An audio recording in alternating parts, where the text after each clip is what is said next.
So the logic of the Ashtanga Yoga method relies on what's called the Tristana approach, which is a three-pronged method.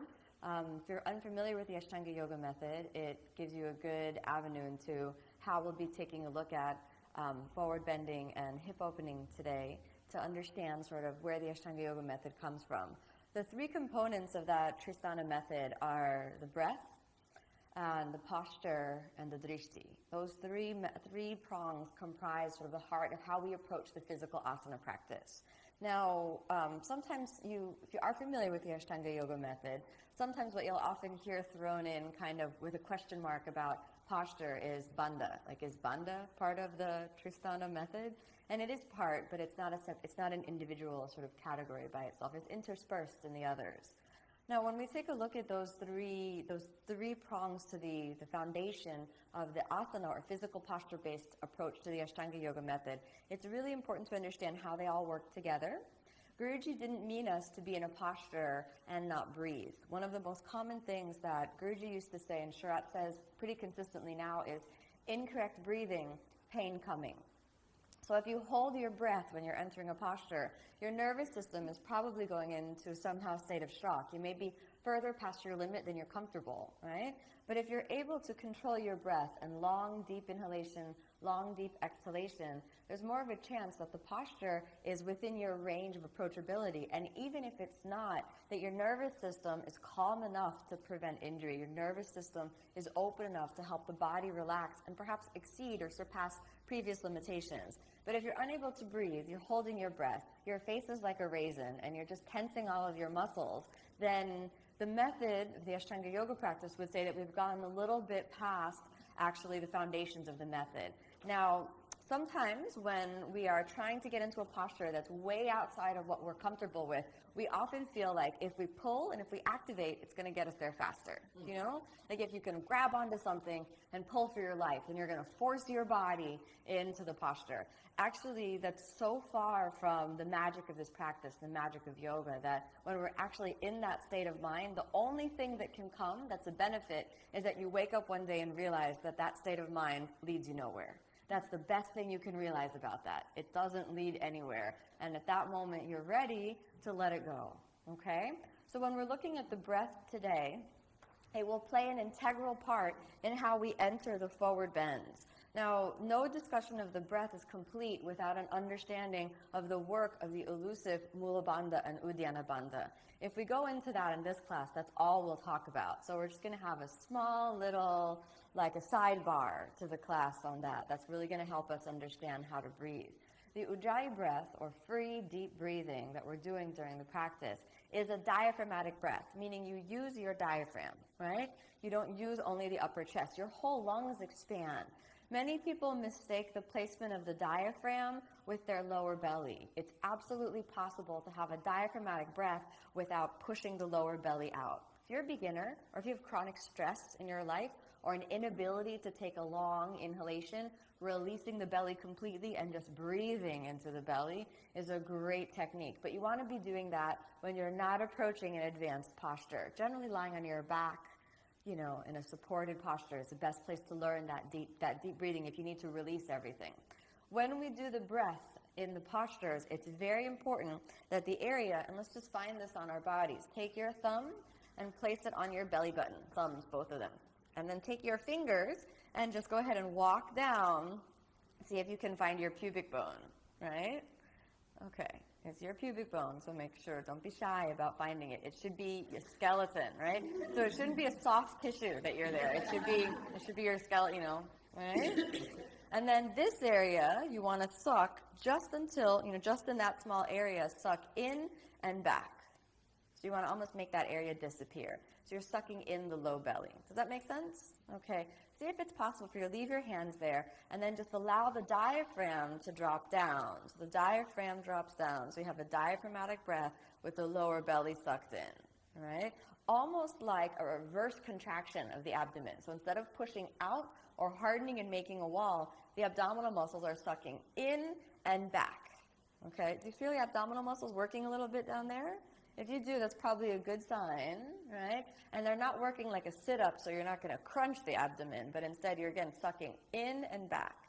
If you successfully learn this tool, being able to suck in and back, the breath itself can actually begin to flow, which is the entire purpose of the Ujjayi breath, into the Sushumna Nadi, which is the central energetic column inside of the body, right? When you have this, the true pranayama starts to happen, the true breath control starts to happen.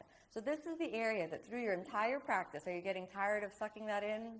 Just starting to get like, I'm over this right now, right? Think about this. If you're reaching an exhaustion point with this, sitting, listening, not activating in hard, strange postures, how hard would this be to keep drawn in from the first breath of your sun salutation until the end at Savasana? Yet that's what we're trying to do. You can go ahead and let that go for a moment, just so you can relax in the afternoon a little bit, okay? This is the closest we're going to get to a deep explanation of Uddiyana Bandha. You can go more deeply into that. But generally in your practice, you don't want to draw anything above the navel up. Then we move into a Kriya, or purification practice, which Uddiyana Kriya is the sucking in of the stomach all the way up into the rib cage. Not appropriate for asana practice. But it's very important to understand that when you breathe, we're looking to increase length of inhalation, length of exhalation. But we're never looking to do so in a way that doesn't allow you to keep that lower belly strongly drawn in, all right? Another area that's really important to provide that lower stomach support is your pelvic floor. We'll just have, again, a small crash course on the pelvic floor, okay? So can you find your sitting bones? Just give them a little sensation. And then if it's possible for you to just feel your sitting bones, and then I'd like you to see if you can draw the sitting bones close together. So almost like you're trying to close off the bottom of the pelvis, okay? And then Guruji used to describe Mula Bandha as contracting the anus. So if you'll find your anus, hopefully it hasn't disappeared, right? Everyone should have one, okay? So if you'll find it and contract the anus, right? Sorry, no more instruction manual other than that. Contract your anus. You have to sort that one out. And then if you'll move a little bit forward, keep the anus contracting, keep the sitting bones close together. Can you feel the pelvic floor almost starting, like the interior space of the pelvis starting to kind of shake a little bit? See if you can just squeeze a little harder on the anus, the sitting bones closer together. Then if you can move a little forward to that space between the genitals and the anus, the floor of the perineum. And I'd like you to see if you can contract that by pulling the muscle so you can imagine that it's loose, and if you could pull that taut, so it begins to feel tight, like a stretched rubber band, okay? But a thick rubber band, but stretched, okay? And then if you'll move a little forward to the front of the body, to move to the front of your pelvis, and if you'll contract your urethra, like as though you need to use the bathroom, but there's a long line, and you've had a giant coconut water, and you really, that needs to not happen right now, okay? Then you can feel your whole pelvis getting toned, okay? Then from the navel down to the pubic bone, again, reverse contraction, reverse suction, and let those two work synergistically together to create space inside of the pelvis. Great. Having that all drawn in is going to be immensely important for how we enter and exit the forward bends. This is going to give you an access point to the interior space of the pelvis. Keep drawing that all in. The sitting bones together, contracting the anus, the pelvic floor, the front of the pelvis, and sucking the low belly in. Let that all keep working. Without this access point to your pelvis, the breath will get stopped somewhere. Without this access point to the pelvis, you won't have spaciousness around your hip joints, which will always inhibit your forward bending. It does not matter what size or shape your stomach is. Being able to have the aliveness inside of the pelvis is what's crucial to getting you deep into the interior space of the pelvis, accessing and originating the movement of the forward bend from within, rather than from the outside, rather than from the goal, okay? So you can let that go for a moment. Great. So the drishti, that one of the other aspects of the Tristana method, will help direct your energy. Your eyes should always be open during the Ashtanga practice. You always want to gaze at a place that energetically will carry you deeper into the posture. So your gaze directs your intention. We'll be using our gaze a little bit today, but we'll also be doing a few passive stretches, so a few simple relaxation stretches. And in those, closing the eyes is appropriate because we're just trying to relax. But within the context of the Ashtanga practice, eyes open is of paramount importance, right? We need to direct our energy and be conscious of every movement of the body. the posture itself, it's really useful when we're taking a look at the postures to employ every single one of the tools available to yourself. So that means your rational mind, your physical sensations, everything that you can muster and to understand about the posture is crucially important. Particularly when we have a series of postures like forward bending that involve opening of the hamstrings and opening of the whole backs of the legs. So let's take a look at what some of those components would be, okay? So if we have forward bending, which comprises, to a large degree, almost the entire primary series. We forward bend a lot in the primary series. What are the components of that forward bend? For people that are, say, stiffer or have a hard time forward bending, one of the most common things you hear is my hamstrings are too short. My hamstrings are too tight. How many of you think that, who don't forward bend so deeply? My hamstrings are too tight. So you focus on stretching the hamstrings. And the hamstrings, while an important component of a forward bend, are not the only place where you can be tight. So I don't know if that's good news or bad news for some of you, right?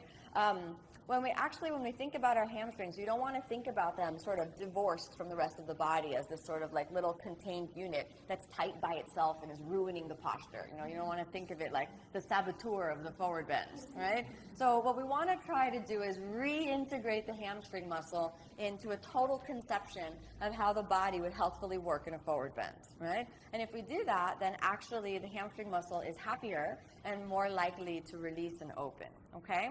So the first component of the forward bend involves your entire leg, right? And that's going to mean the front of the leg and the back of the leg as well. So the front of the leg is going to provide the support for the forward bend. Now, how we find that support, we're going to find from standing, but I want to show you some of what we're going to be working with.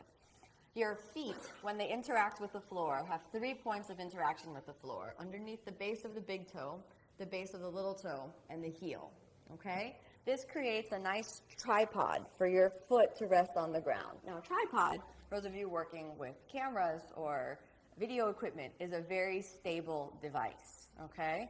And you'll see the foot is actually kind of shaped as actual tripod in that sense. When you understand that, you can really feel a connection to the ground. The whole portion of the Ashtanga method starts with standing postures. One of the reasons why is we need to get comfortable with that foundation underneath our feet by pressing into the floor. So we have these 3 points of the foot to press into the ground to help us build our foundation.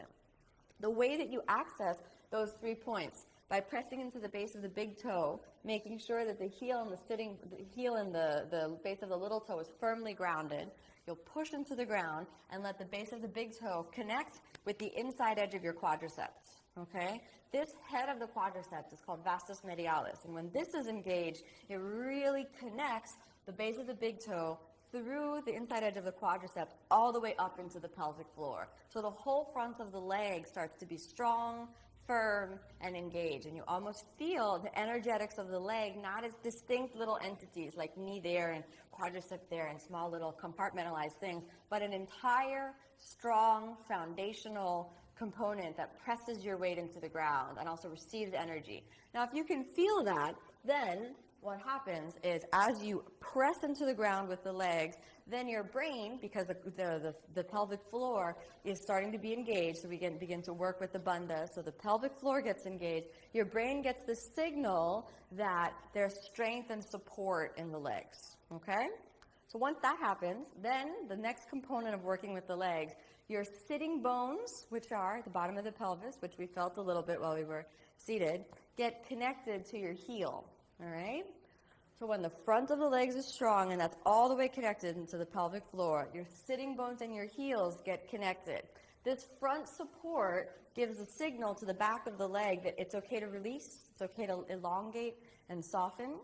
Then we lift the sitting bones away from the heels to forward bend. All right? So you initiate the movement by lifting the sitting bones away from the heels.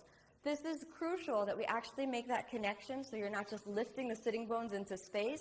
They lift away from the heels, meaning away from that solid foundation pressed firmly into the ground. If you lift your sitting bones without that solid, grounded foundation, you could end up injuring your hamstring by lifting them too much in an ungrounded way, okay? That's the first component of the forward bend. Strength and stability in the front of the legs, connecting that leg in a full energetic line, and then lifting the sitting bones away from the heels. This allows you to pivot right at the hip joint, and almost everyone can take this to about 90 degrees, right? It's after 90 degrees that the other components start coming in, right? Pivoting inside of the hip joint, using the forward bend, using the hamstrings and all of the work in the leg as an avenue to gain access to the pelvis, as an avenue to gain access to the hip joints is crucial. So that 90-degree pivot is an absolute must, regardless of how forward you get in the forward bend, if you want to get deeper into the body, okay? So the strength of the front of the legs, lifting the sitting bones away from the heels. Then, the second component of the forward bend is drawing in all of the lower stomach like we did from sitting, sucking in the low belly and engaging the pelvic floor. So, strengthen the legs, lifting the sitting bones, come to approximately 90 degrees, and then sucking in on the stomach, and then, that being the second component, the third component is elongating and releasing the back muscles over the thighs. So you're reaching and relaxing all the way down. Okay? The back muscles are something that people are like, wait a minute, I'm stretching my back? Wait a minute, like, I don't know about that. That's strange, right? Because I thought it was my hamstring that was tight. Why is my back now involved in a forward bend, right? Well, if you want to gain access all the way in there, that second component is it's just crucial. Because a lot of people, for example, will have nice open hamstrings, a nice sucking in of the stomach, but they're here, right? So the back muscle hasn't fully released, okay? So that's another component that's really important. And unless you have all three components fully working in the forward bend, you're not able to gain access again to the hip joint. You're not able to work on the interior space of the body. All of that comes together. If you don't have your lower stomach drawn in, the stomach itself eventually becomes an obstruction. When you fold forward, if your belly is the first thing that touches your thighs, you're not using the stomach. You're not using the bandha, okay? And that's something that we're going to work with to really get comfortable with the interior space of the body.